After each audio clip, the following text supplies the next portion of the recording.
Hello दोस्तों, नमस्ते। मेरा नाम है अमित और आप देख रहे हैं विद्यालयम प्लेटफॉर्म। दरअसल आज का हमारा जो टॉपिक है वो गिरफ्तारी से रिलेटेड है, यानी कि कस्टडी। तो हम लोग ये सब जानने से पहले कुछ टॉपिक को एक नॉर्मल तरीके से समझते हैं। आमतौर पर गिरफ्तारी हमें पुलिस हिरासत से देखने को मिलती है या न्यायिक हिरासत में देखने को मिलती है। अगर आप शहर के व्यक्ति हैं या आप एक गांव के नागरिक हैं तो ऐसे में आप ये किसी न किसी रूप में आपको अक्सर पुलिस थाने में कभी ना कभी जाना पड़ा ही होगा। तो ऐसे में क्या गिरफ्तारी से संबंधित ऐसे नियम हैं, क्या कानून हैं और क्या पुलिस वास्तव में गिरफ्तार करने की जो मनोधारणा है, हमें ऐसा लगता है कि बगैर किसी बात के क्या हमें कोई गिरफ्तार कर सकता है, क्या ऐसी एजेंसियां हमें गिरफ्तार कर सकती हैं। तो आज हम लोग इन सारी बातों को जानते हैं।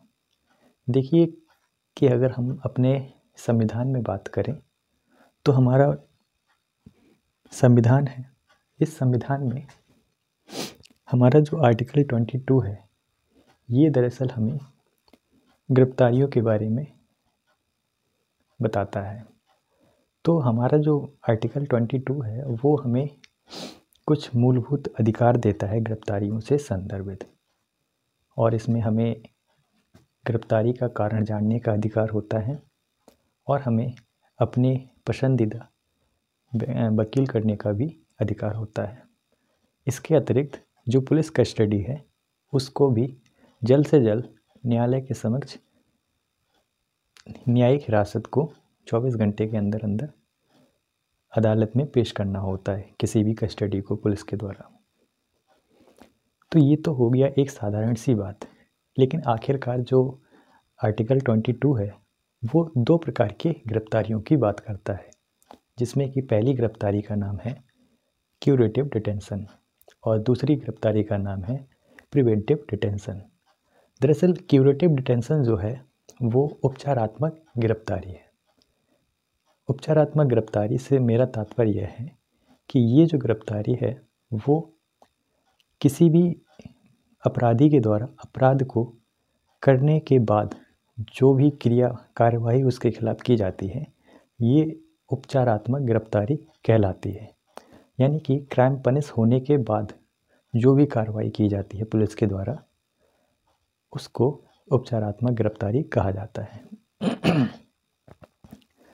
तो अब जो दूसरे प्रकार की गिरफ्तारी है उसको हम लोग एक उदाहरण से समझ सकते हैं। मान लीजिए कि मैंने कोई एक क्राइम करने की मंशा बनाई। अब ऐसे में पुलिस को मेरे ऊपर शक के आधार पर भी पुलिस मुझे गिरफ्तार कर सकती है, लेकिन क्या यह हमारे फंडामेंटल राइट के खिलाफ ही नहीं है जो हमें कारण जानने का अधिकार देता है आर्टिकल 22 क्लॉज 1? और क्या ये हमारे कुछ निजता का अधिकार भी नहीं है? आवागमन के अधिकार के भी ये विरुद्ध है article 19 clause 1 sub clause F।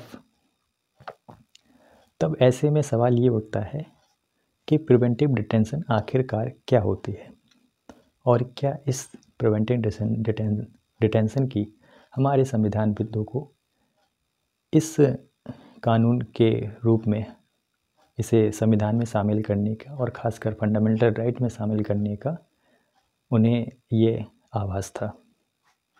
दरअसल अगर हम प्रिवेंटिव डिटेंशन की बात करें तो यह एक प्रकार की ऐसी गिरफ्तारी है जिसमें कि अपराधी के क्राइम करने से पहले ही गिरफ्तार किया जा सकता है। यानी कि किसी भी संदेह के आधार पर अगर पुलिस को संदेह है किसी विक्टिम पर तो वो ऐसे में उसको संदेह के आधार पर गिरफ्तार कर सकता है। ना ऐसी गिरफ्तारी में किसी को उस गिरफ्तारी का कारण बताया जाता है और ना ही किसी भी प्रकार से उसे इन्फॉर्म किया जा सकता है। ऐसी गिरफ्तारी में अब जो विक्टिम है वो बेल का अधिकार भी खो देता है। तो ये तो था प्रिवेंटिव डिटेंशन, लेकिन क्या ये पूर्ण तरीके से अराजकतावादी मानसिकता को नहीं दर्शाता है? क्योंकि अगर हम प्रिवेंटिव डिटेंशन की ऐसे नियमों को देखें और हमने जैसा जाना, तो इससे कहीं ना कहीं हमारे जो मानव अधिकार हैं, फंडामेंटल राइट्स के साथ साथ जो हमारे ह्यूमन राइट्स हैं, उसके कहीं ना कहीं बहुत अधिक मात्रा में राइट्स देखने को, वायलेशन देखने को मिल सकता है। तो ऐसे में अगर हम गांव के ताऊ जिसे हम कहें कि क्या आपको ये गलत लग रही है, तो वो भी नॉर्मल तरीके से इसे गलत ही मानेंगे। तो सरकार फिर इसके बाद अगर हम देखें तो इसी अनुच्छेद में जो प्रिवेंटिव डिटेंशन की बात करता है, जो आर्टिकल 22 क्लॉज 4 है, उसके सब क्लॉज यानी कि आर्टिकल 22 क्लॉज 4 के सब क्लॉज 2 में ये बात कही गई है कि जो भी ऐसी हिरासत है प्रिवेंटिव यानी कि निवारक निरोध से संबंधित, उसे 3 माह से अधिक नहीं गिरफ्तार किया जा सकता है। अब ऐसे में अगर किसी गिरफ्तारी को 3 माह से ज़्यादा गिरफ्तार करना पड़े किसी व्यक्ति को, तब ऐसे में एक एडवाइजरी बोर्ड के सलाह के आधार पर जो है उसकी गिरफ्तारी को आगे बढ़ाया जा सकता है।